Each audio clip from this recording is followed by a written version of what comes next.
Yeah. But, I mean, And one thing, one thing I did want to ask actually is, what about the Guinness? I mean, is Dublin fluoridated, and is it in the Guinness, and does it yeah, come it's out in the here? Guinness. It's in almost, Jesus, in so much Irish products, man. You know, like say there's 75% of it in the water. It's in so much different things. I mean, it's hard to get away from it. It's just bioaccumulated into the whole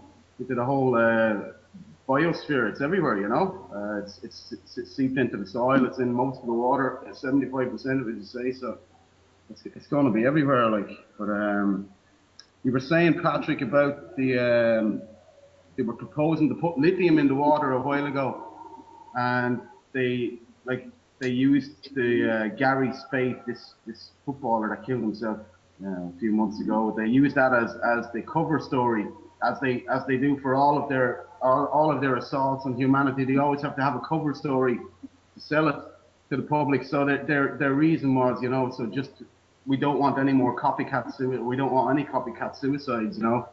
So just stick some lithium in the water. This is their excuse to put it in. Like, it's just so ridiculous, man. You know, I mean, anybody's going to be listening to that and buying that, man. You know, they're definitely in some kind of a trance. And they tell us, you know, the fluoride is in there for our teeth.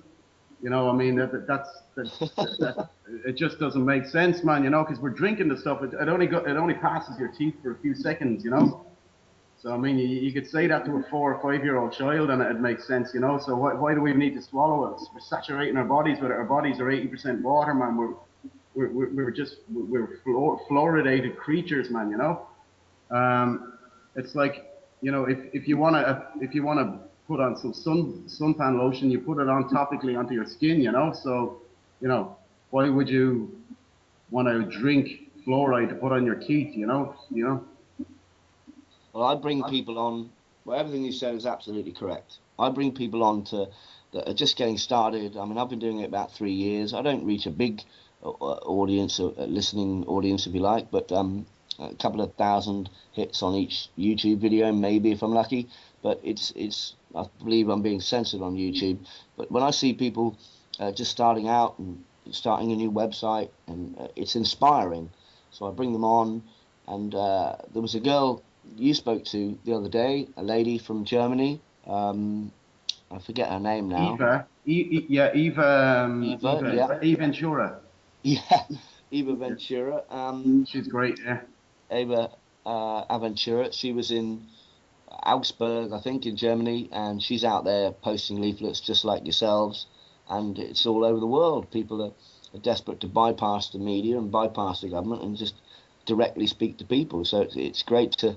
It's an inspiration for me to speak to you both, really. Yeah.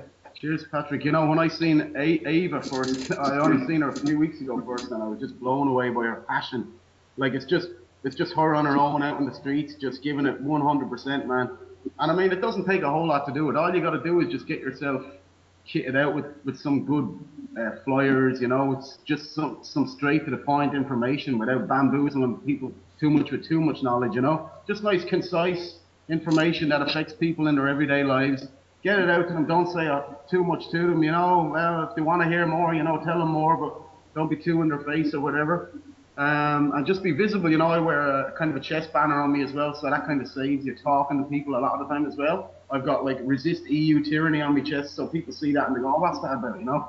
So they just attract people. But I'd say to anybody, you know, that knows what's going on, just get out in the streets, because if you're anyway apprehensive about it at all, there's no need to be, because it's the most beautiful, empowering feeling. You know, you just feel so fulfilled after Yeah, doing a day of activism on the street, man. You know, because you're at home bottling all this information up. You're watching one DVD after the other. You're reading books, and I mean, you just go into memory of information overload. You need to get it out of you, man. And what better a place to do it than on the street? And what better a time to do it than now? You know, humanity is in a crisis. You know, we need to come to the aid of humanity right now. Everybody that knows, we gotta get out there, man. people are suffering, and people like yourselves are making a great difference. It's not just a drop in the ocean.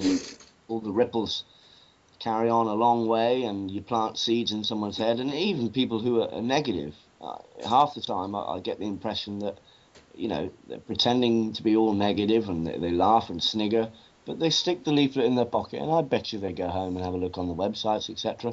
And speaking of websites, Basil, you mentioned there's a website nearly up and running for people to have a look at what you're doing. It's under construction, Patrick. It's the Infowars Wexford website. And it's a bigger step for us. It's going to be a bit more than a Facebook or a YouTube page, and it's going to be packed with the interviews and videos and articles that we're putting up, and we think it's a step in the right direction. And regarding the podcast on YouTube at the moment, I just wonder when the Internet 2 comes in, and you go to Alex Jones and you go to David Icke, and they're blocked. They're not there anymore. It's information you can't get. The idea we have is we're going to need to be talking amongst ourselves. We're going to be the last men standing. So that's pretty much what spurred me onto it. Yeah, exactly. Yeah, exactly. So, what's the name of the website when it's up and running? Terry, do you want to take it from here? You'll say. Yeah, it's just www.infowarswexford.com.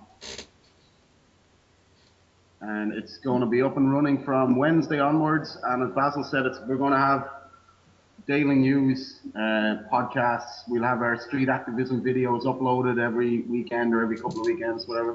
We take to the streets every Saturday, and so we try to keep it updated, so people can see that we are constantly from week to week being active, So it's important that people join in with us as well. We don't want to be alone on the streets either, So this is the idea of the website. It's a one-stop shop for people to see what we're doing and to come along and join us and expand the operation and get the crowds on the streets snowballing, man. Because obviously the more people, the better. We're not just 3 or 4 or 5 lone nuts standing there anymore.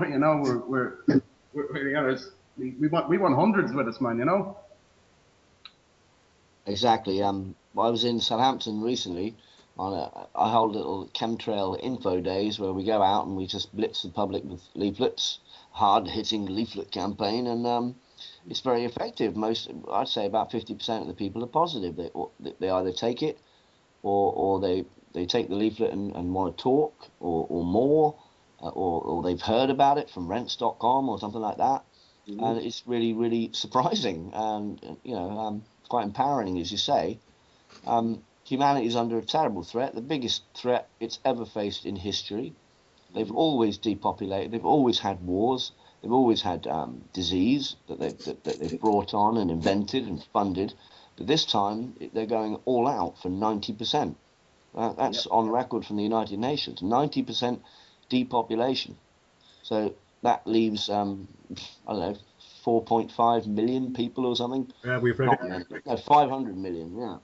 And that's conservative, I don't believe they're going to want 10% of us left around. I mean, they say that whatever is left, they're going to keep us as their pets, whatever, would you want to be the remaining few percent, But the point is, they want to get rid of the mass majority of us, the vast majority of us. And,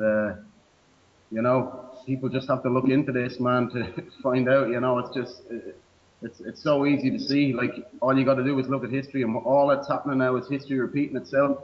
We're in another depression. They're gearing up for World War III. It's all happening. It's all going on, Of course, those who are being sedated by the mainstream media mightn't be able to see what's going on, but I think anybody with any kind of discernment or common sense or any bit of a survival instinct left in them at all should see the alarm, or should see hear the alarm bells ringing in their head now,